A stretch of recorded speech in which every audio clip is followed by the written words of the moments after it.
A tua, não a tua. Começamos mais uma semana. Bem-vindo, bichão. Bem-vindo. Não dá para dizer. Vamos lá a isso. Rock de manhã, por favor. Banda sonora hoje. Oi. Minha avó gostava de dançar muito esta música. Até que um dia lhe aconteceu aquilo que acontece no Pulp Fiction. Pois é. Foi de cheirola gravíssimo. Minha avó Gravíssimo nunca tudo. sofreu uma overdose. Não, que se saiba. Que se saiba, claro. Pois. Ela estava de facto a espumar da boca quando morreu. E não lhe chegaram a fazer autópsia. Chega! Hugo! Neste dia estamos em 2017 e morria em Wentzville. Foi, morreu velho, não? No Missouri, morreu velho, sim. Pois. No Missouri, morreu aos 90 anos. Top! Que é a idade média, é a idade, o nível de. Sim, é o máximo, é o patamar. Pensei que tinha já estado em Wentzville, no Missouri. Falamos do músico americano Chuck Berry, que estamos, de resto, a ouvir. Chuck, na verdade, chamado Charles, Chuck é o seu petit nom. Nasceu em 1926, também no Missouri, mas em St. Louis. Nasceu melhor. Foi sempre feito cheiro. Sempre a descer até chegar lá ao Wentzville, caraças que é aquilo. Agora, cresceu, como sabemos, numa América ainda segregada, ainda bastante segregada. Nasce numa família de classe média, o que não deixa de ser uma família negra de classe média, que não deixa de ser uma espécie de raridade ainda nesta altura. Os pais, que eram netos de pessoas escravizadas, faziam parte desses milhares de pessoas que tinham ido encontrar um lugar no mundo, espalhados. Falamos disso aqui bastante, sobretudo logo a seguir à Primeira Guerra Mundial, e encontraram o seu bocadinho no lugar no mundo em St. Louis. A própria cidade era uma cidade muito segregada, mas eles viviam num bairro muito particular onde a comunidade negra e os seus negócios tinham florescido. Portanto, esta tal classe média. Havia muitos negócios, era quase uma cidade dentro da própria cidade. A mãe, por exemplo, era das poucas mulheres negras a ter estudado, ali de St. Louis, a ter estudado na universidade. Só que era uma vida tão separada que o miúdo, o nosso Chuck, tinha 3 ou 4 anos quando via uma pessoa branca pela primeira vez, não é?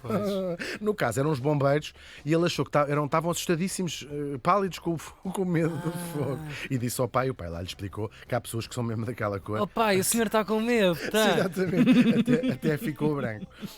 Ele cresceu também, claro, rodeado do quê? O gospel, os blues, os No centro R&B, do furacão, claro. até o country, tudo isto vai ser as suas influências. E, portanto, o seu interesse pela música começa muito cedo, o que Tiago fala disso tantas vezes, a cantar no coro da igreja.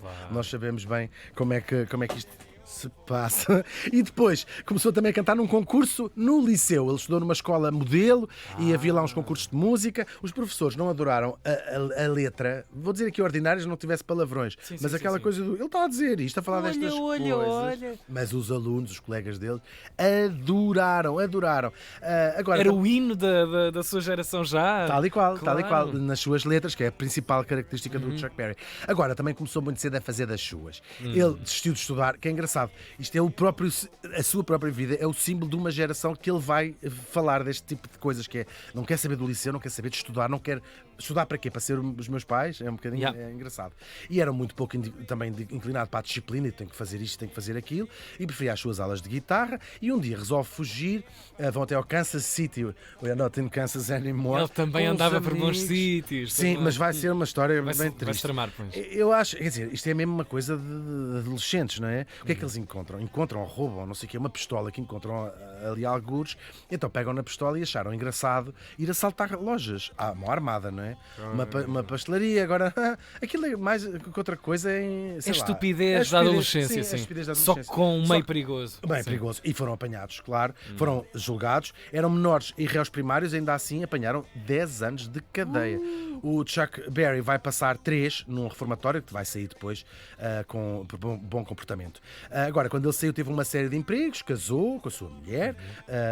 Um homem às direitas. Um homem às direitas. Teve 4 filhos. Bom, agora isto não foi tudo no mesmo dia, não é? Primeiro teve as aulas, Nós, à partida... Tal e qual. E vai assim, voltou a tocar guitarra, que era a sua verdadeira paixão, e é assim que ele vai entrar para a banda de um amigo. Eles começam a dar concertos, shows, em bares, mas já com algum destaque. Este tipo era um garoto e já já tinha um currículo É verdade. de vida. Sim, é mesmo Preso, engraçado ele pai, ser o tudo. próprio Yeah. exemplo daquilo que fala. E depois muda de banda a uma altura e vai começar a dar nas vistas também pela sua persona em palco. Era um verdadeiro performer em palco. Muito embalado por este sucesso, resolve ir para o coração da música negra, Chicago, que nós falámos aqui também, o mundo da indústria, o coração da indústria discográfica. Ele vai conhecendo as pessoas certas, claro, que gostam dele, não é? E vai acabar por ter uma reunião na Chess Records. E uns dias depois volta lá com uma música assim, escrevi isto, vejam lá se gostam. A música chamava-se Maybelline.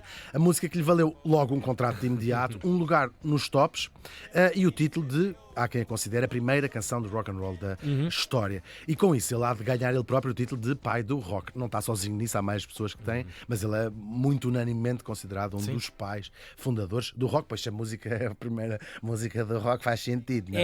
É. Não podia ser a terceira.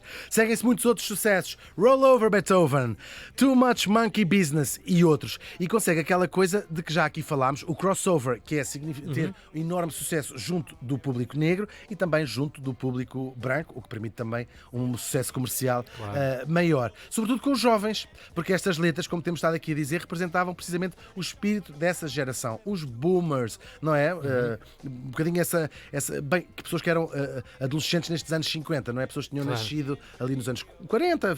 Com uma sociedade estafada, não é? Pós-guerra, Tal e qual. pulular, cheio de vontade, cheio de... Sim, queriam se divertir, em boa Claro. verdade. Não queremos ir para o liceu, queremos namorar. Tudo aquele imaginário dos anos 50 que nós temos, do Chevy, não é? Drove my Chevy to the levee. Correr os estados Claro, livremente. e tirar sapatos ao ar e andar, Sim, e muito andar esse- com 10 pessoas ao mesmo tempo.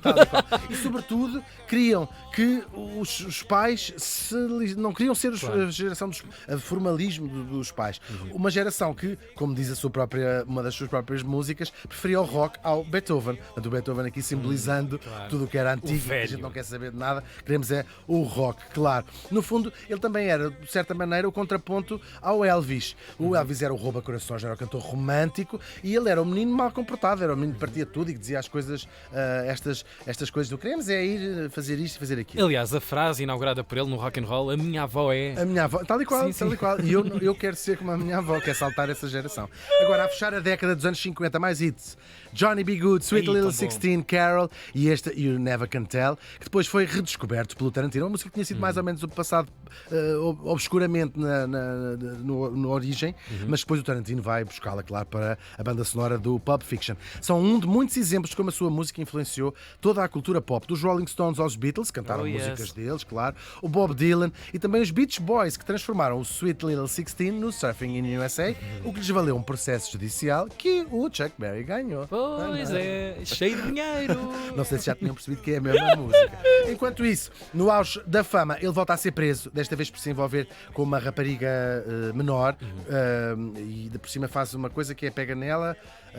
Era consensual, mas quer dizer, não se chama menor, não é? E menor tinha 14 ou 15 anos. Só que vai com ela de carro e atravessa as linhas, passa para outro estado. E como sabemos, tudo que envolve atravessar a fronteira de um estado para o outro passa a ser um crime federal e portanto, ganha uma gravidade gigante. Passa 2 anos na cadeia, no auge da fama dele. Não é? E quando saiu, claro que perdeu algum do seu brilho. São 2 anos afastado da cena e mesmo até calculo que a experiência na prisão de estar 2 anos não tenha sido fácil. Sendo a figura E, portanto, que era, não é? Claro, Também. aquilo mudou-lhe de Pois, facto. pois. Ele passou a dar muitos concertos nos anos 60, grava menos discos, ainda tenta regressar com os velhos hits, mas a coisa é sempre morna, até que é em 1972 que ele grava o seu maior sucesso comercial, My Ding-a-Ling.